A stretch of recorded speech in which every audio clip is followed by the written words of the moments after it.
Fridaysews. My name's Sarah. Thanks for joining me today. It is the first Fridaysews of October. October has just appeared out of nowhere, hasn't it? And I'm obviously in a bit of a weird place at the moment because I'm sewing for our honeymoon, which is in Sicily and the Amalfi Coast. So I think that part of like further south in Italy is in the sort of low to mid 20s at this time of year. So I'm still thinking sort of summery vibes. But I have been thinking a bit more about what I might want to be making when I come back. So I will definitely have something for you that's a bit more seasonal when I'm back from my honeymoon. For today, I wanted to show you a couple of the things I've made. I have been slightly less productive this week. I've got 2 garments, whereas I've been sort of churning them out a bit more prior to that. But one of them, this one, took a little bit longer because of the pattern, the print matching element. I'll talk to you about that in a second. I also have bought some fabric, so I will talk to you about that too. And I've had a few thoughts about how I'm going to finish sewing my honeymoon wardrobe, what I'm going to prioritise in the few weeks that we've got left before I go. So, starting off with this dress behind me, I am so chuffed with it. I bought this fabric with the honeymoon in mind. It's a Dolce & Gabbana dead stock Majolica fabric. I purchased it from Selvage and Bolts. And prior to this fabric becoming available, I had actually screenshotted a load of things from the Dolce & Gabbana. They had a whole range using like a line of this type of fabric. So there's print on different bases. And I'd screenshotted a load of their products because I thought like, oh, I'll make something like this for Sicily. Like imagine just being in Palermo in a nice Majolica dress. And then this fabric came up on Selvage and Bolts. And I could not believe my luck because I hadn't been able. I think the thing I really love about the print is it's sort of like painted almost. So you have all of these different shades of pinks. There's like a really pale pink. They're all quite vivid, but it's very multi-dimensional. Whereas a lot of the pink Majolica fabric I was finding elsewhere was a bit more like a single shade of pink on white or whatever, which is nice, but it just lacked the detail that I wanted. So I've gone for the bodice is the Cashmerette Upton bodice. It's an absolute fail-safe, and I think I've previously underestimated how versatile it is. I've used it for bases for various things, for a dress for a wedding, for the polka dot dress I made the other week, I've made a few, for a pinafore dress that I made last autumn. So I think sometimes you can look at it and you can think, oh, that's not the shape I want, but it's actually the perfect base for so many dresses. So I made the sleeveless variation, and because I thought, again, because the print is so busy, I actually thought that I'd prefer sleeveless. And then the evening I can just wear it with a little cardi or something. And the darted bodice, again, that's my preference. I prefer the look of the darted bodice. I think it looks a bit more modern, even though I think you can get probably a better fit with a princess seamed bodice. And then I drafted my own skirt.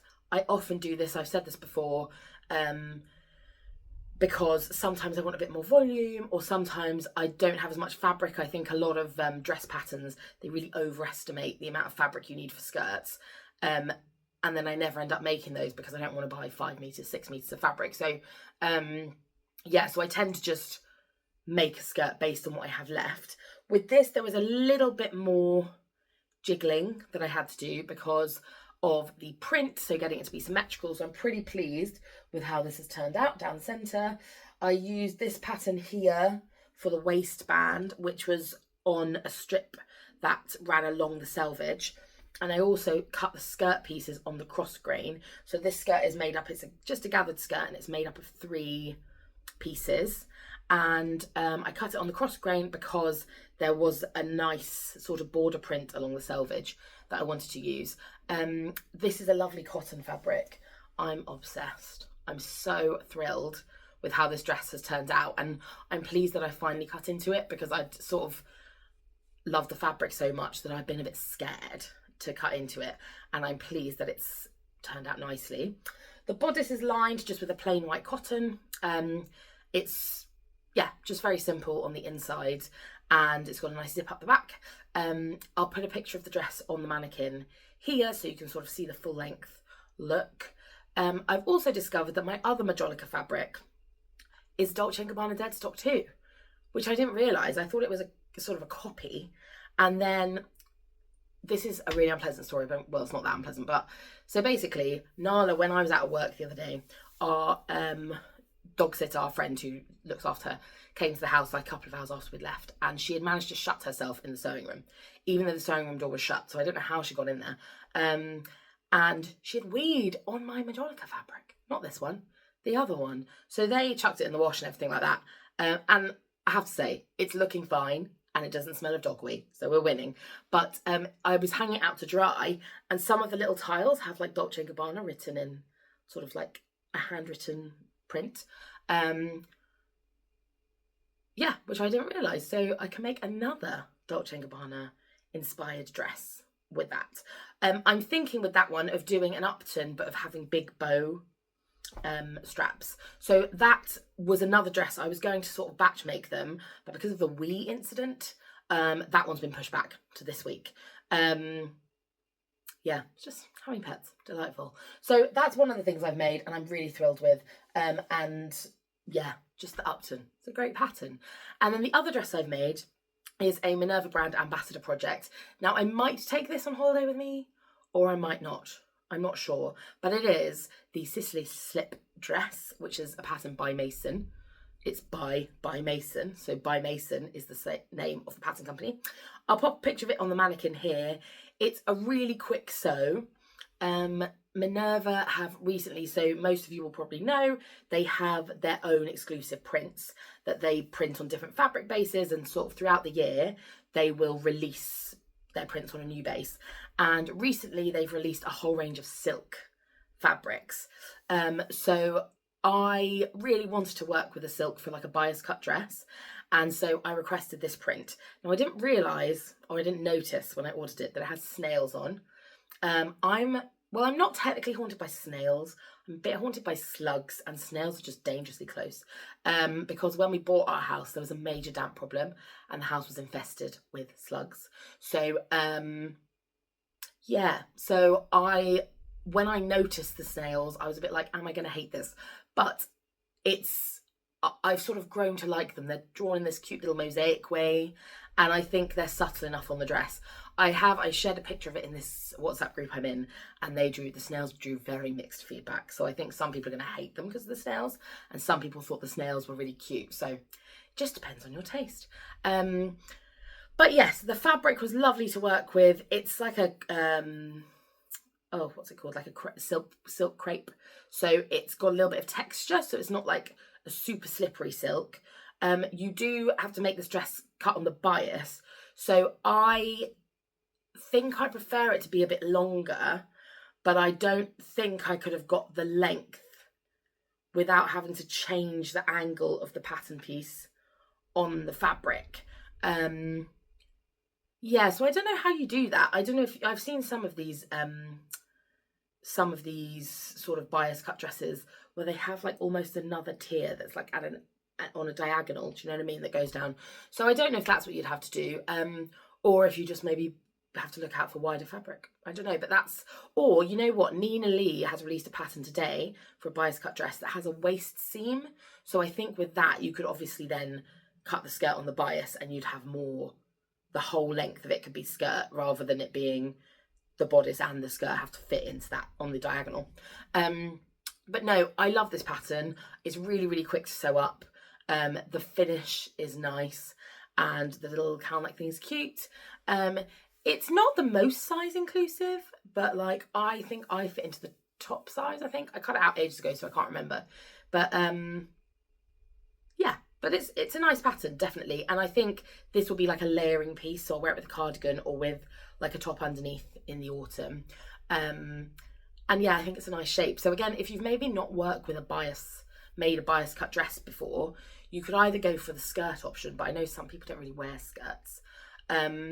This I think would be a really good starter option if you've not worked with fabric on the bias before. The only thing I need to do for this now is hem it. So I've left it for a couple of days to sit, because obviously when you cut on the bias, the hem tends to drop in weird places. Here it's actually not dropped much at all. It's still quite even. So I might trim a couple of bits, but I should be pretty much good to go, I think. So yeah, that's what I've made this week. The thoughts that I have had about the next couple of weeks that I have left to sew things before the honeymoon is I have decided to put a couple of the more simple garments I had planned on the back burner. And instead I purchased a couple of things in the monsoon sale. So I was planning on making a broderie anglaise skirt in white and some Winslow culottes in like a blue chambray. And I just have other things I want to make more. And the purpose of me making those was because I had made these like shirts, like cropped shirts, and I wanted something to wear those with. And I ended up having a look on the sale at Monsoon, and they had loads of stuff in a good size range. And I ended up purchasing a couple of quite simple summer dresses. So one is black with like a nice lacy detail at the bottom, and one is like a chambray, blue chambray dress, because I thought I could just then wear the crop shirts over those. And that then saves me from having to panic sew those. So the things I have left to sew are my other Majolica dress. I was going to make this sort of wrap top out of that other silk Dolce & Gabbana fabric with the sort of disc print on, and a red evening-y type going out dress. Although that one I'm using the Grafton pattern, and I'm making it with jersey and a stretch lace. And there's part of me that's like, oh, I don't know if I'm going to get this done. So that one's not a high priority for me. But if I get it done, great. And if I don't, it could sort of be a Christmassy dress. So I feel quite good about that. And I am wondering now if, because there was a point when I thought I'm not going to have anything for evening wear. And now I've made loads of evening things. And I'm thinking, do I need another day wear dress? That's just a bit easier. You know, my favourite easily throw-onable dress is a Cinnamon Daisy Willow. So there is always a chance that I might just quickly, because they're really quick to come together as well, that I might just quickly make one of those. That's more like I can chuck it on when we're going out for the day. Because I've now made quite a few dresses that are more for the evening. Yeah, so we'll see. But I'm really pleased because about a month ago I was really panicking that I wasn't going to get everything made, and I have raced through. And most of the things are made. The only thing I haven't finished are the bottoms for my marble head, because my sewing machine just would not sew the swim elastic. It wasn't having it. So I'm going to come back to that another time. And I've just got some plain black bottoms that I'm going to wear with the top. Again, I'm trying just not to stress over things that there's no need to cause stress over. So that's that. Now I want to talk to you about a few fabrics that I've purchased. So I have ordered from Jenny Stitches recently, and I've also ordered from Fabric Godmother. I'm starting to think, as I said, a bit more about what I'm going to sew when I get back, and some Christmas crafty sort of ideas as well. So I'll just talk you through quickly what I've purchased. So from Fabric Godmother, I have had my eye on this fabric since they released it, and I keep talking myself out of buying it, but I just was like, no, this fabric is still on my mind. And it is this jacket. I think the colour looks quite good on me, this sort of rusty colour. It's one of those things where I always think I'm like a winter, if we think about the seasons. But then I see myself in this rusty colour, and I think that's such an autumn colour. And I just like how I look at it. Anyway, it's a nice jacquard, sort of silky print. I think they call it a zebra, but I would call it a tiger print. And I just think it's really pretty. And I'm thinking I will make a dress. Something I can wear to work is mostly what I'm thinking. I haven't made loads of work dresses in these sorts of viscosy fabrics recently because they just get very creased. And when I'm getting up at 6 in the morning, getting ready to go, I just don't have time to iron the dress again. But I do think this would make a really nice work dress. And I'll just have to press it or steam it the night before, won't I? So that is lovely, I think. Then Jenny Stitches last week, she had an amazing drop of a variety of fabrics. There were some bamboo jerseys, there were some corduroys, there was some gingham, there was some satin, there was like a whole mix. So I was drawn in by this corduroy. It's a lovely pink colour, really vibrant pink colour. And it's like a needle cord, so it's very, very fine. And I would like to make a pinafore dress. Now, I am yet to find a pinafore dress pattern that I really love. I know exactly the look I want, but I find that a lot of them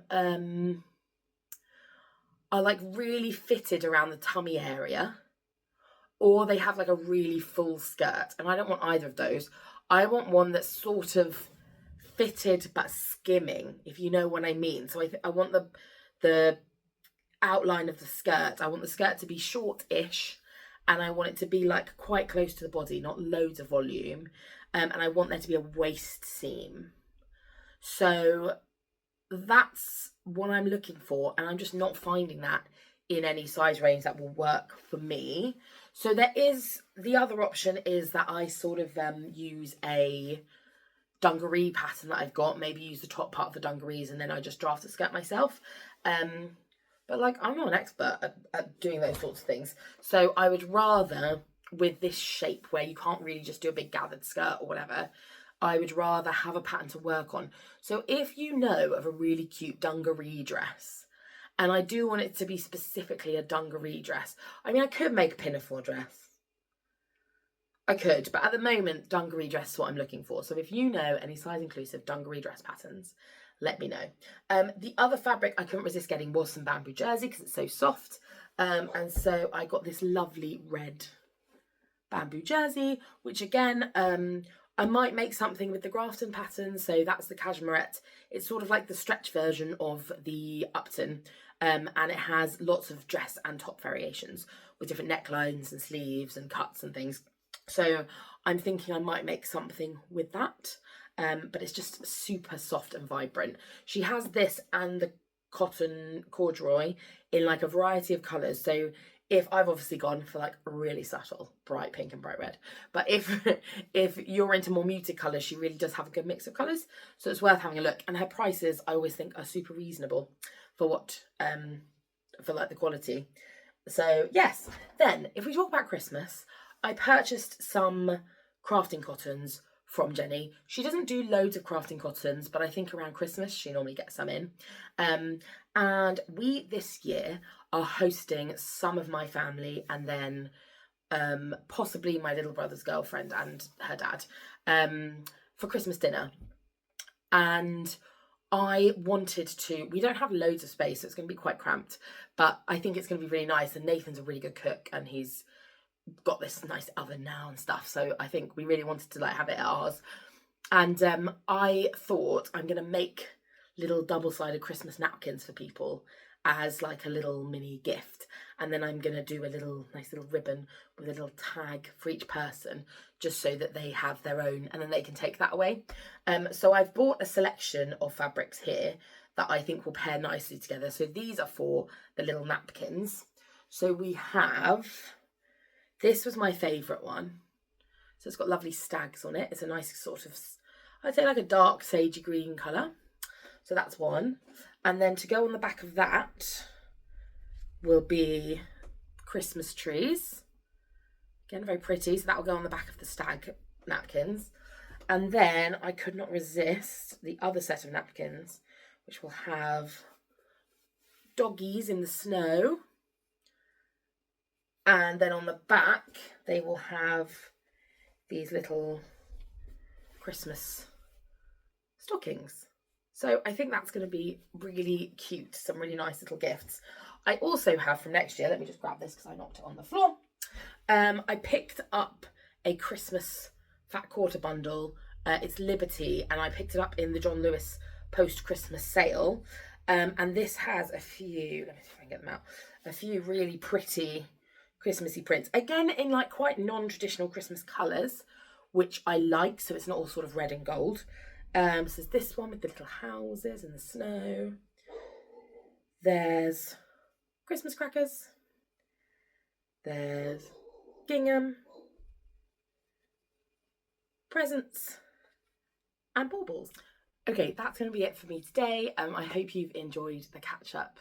I'm hoping to have another few things to show you next week, but we'll see how we go.